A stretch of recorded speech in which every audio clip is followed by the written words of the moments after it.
Whoa! MB guy goes unscripted. Huawei, oh yes, Huawei. The insanity of things that are going on is pretty hectic, but yeah. Okay, I'm PMB Guy, and welcome to PMB Guy Goes Unscripted. This is me just talking about pretty much the situation of what's going on. Yeah.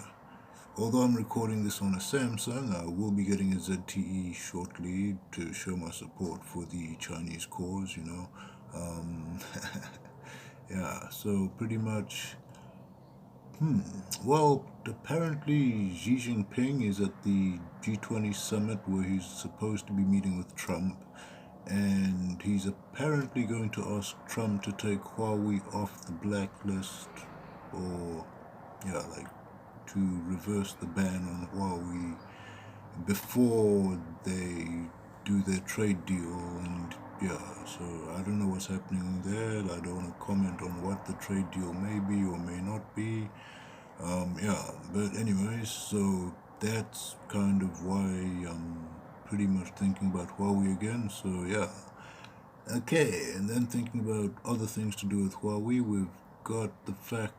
Okay, actually, let me try to break a couple of things down here because, yeah, like, okay, one thing I don't get is if you look at, okay, like, everyone's talking about intellectual trade theft and stealing or copying of ideas by China. And, if you look at the deal that was signed by the greedy corporate capitalists back in the day, which China basically said, okay, check, if you give us, okay, well, if you help us set up like trade routes and like the trade infrastructure so we're able to supply you guys, and you give us the intellectual property and some funding to help us set up the factories and that for you, we will give you the cheapest labor in the world. So they agreed to this. Now, please note, they agreed to give intellectual property for whatever they were doing to China. So if that's the deal they'd made to be able to make all this stuff cheaply and get away with, well, yeah, well, really cheap stuff, then that's the deal they got to live with, you check? And right, so intellectual property theft out of the way. My next issue was that, okay, well, if you look at it, Huawei invests, don't quote me on this, but $15 billion or something in, okay, or just over $15 billion in research and development. Apple invests, okay, I'd say just over 14 somewhere. Apparently, Amazon's leading the way with 20.2 or something $trillion investment in R&D. And yeah, so you got to look at this because remember, if Huawei is doing their research in China, that means that their wages, as such as the fee, as part of the money that's going into R&D, will be a lot less than the wages in America, which means technically they could have, well, mathematically speaking, between 5 to 10 times the number of employees at the same cost. And remember, Chinese people also technically work twice as hard. So, like when you do the maths, you can kind of understand why Huawei is like racing ahead in terms of R&D and getting everything going there, which is pretty awesome. So that's also one reason why, well, America can't really keep up with Huawei because Huawei's just got so much extra cash to invest and so much more going on. It's crazy like that.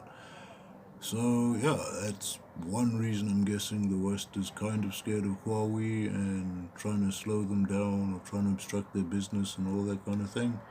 And yeah, I don't know. So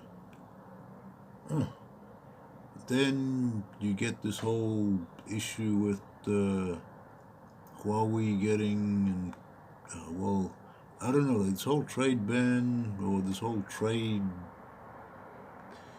kerfuffle or whatever you want to call it doesn't really make sense to me because Yeah, well, okay, well, I'm sure, like, I can see how blocking Huawei from the US market, because I'm guessing that's to, like, make sure that the 5G infrastructure or those jobs go to Americans, because that's what I'm guessing it's about, kind of, is to keep, okay, well, okay, not really about the jobs, but more about the money, but yeah, the benefit of the money going to America is that the jobs go to America. Yeah, and phew, my goodness, now I'm just talking in circles here. Can't really think of what I was trying to say about or anything else to go on about. So yeah, but that's a little bit on Huawei and why America's scared of China. Or well, why Huawei's R&D's. Okay, I mean, like, actually, personally, I wouldn't really want to block Huawei from carrying on the. Okay, well, maybe I'm not in their position with like the whole corporate interests and money involvement, and yeah, like I don't have that whole business mindset or whatever. But for the good of humanity, I'd be like, hey man, just let Huawei carry on, because if they got the resources and they've got like the manpower and all that stuff behind them, let them carry on making their thing. I mean, make carry on doing whatever you do and just yeah, I mean, because it'll be pretty awesome to see what Huawei could come up with if it was like still a level playing field. Okay, well, uh, obviously it's not level in any way, but okay, well, it's not level when you look at it on like a really technical basis, depending on which side you're on. But when I say level playing field, I mean like if they were still able to use all the chips and get all the stuff from Android and whatever. I mean, it'd be awesome to see what they'd come up with over the next 2 to 3 years. And yeah, I'm just thinking, obviously, it's also kind of awesome that they're now not connected with all these people because over the next 2 to 3 years, if Huawei stays afloat, I mean, you should see some new developments in technology coming out, which will be pretty cool. But yeah, so I don't know what else to say, but yeah, it should be pretty awesome to see what's gonna happen. Well, to see the Huawei OS when it comes out and see what it's about, what it's like.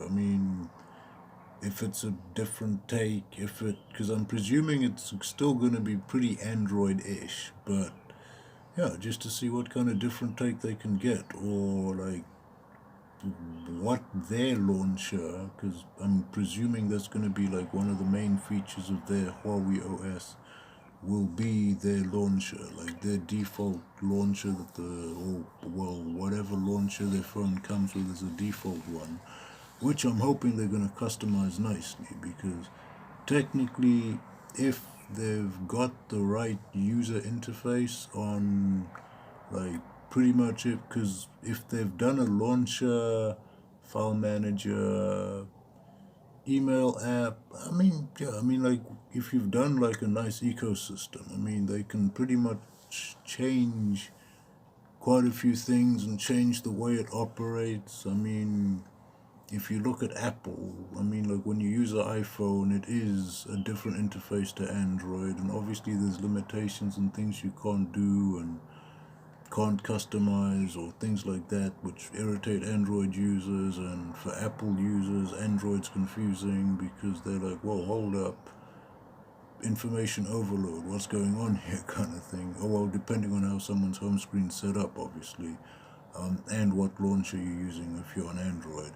But from that point, it could be kind of interesting to see what Huawei's going to come up with because, yeah, I mean, it, yeah, if they do their own launcher, email app, YouTube clone or app or whatever, like if they hook up their own ecosystem, so to speak, and they get that right, it could be quite an awesome experience to own a Huawei in the future with the new Huawei OS and everything going on.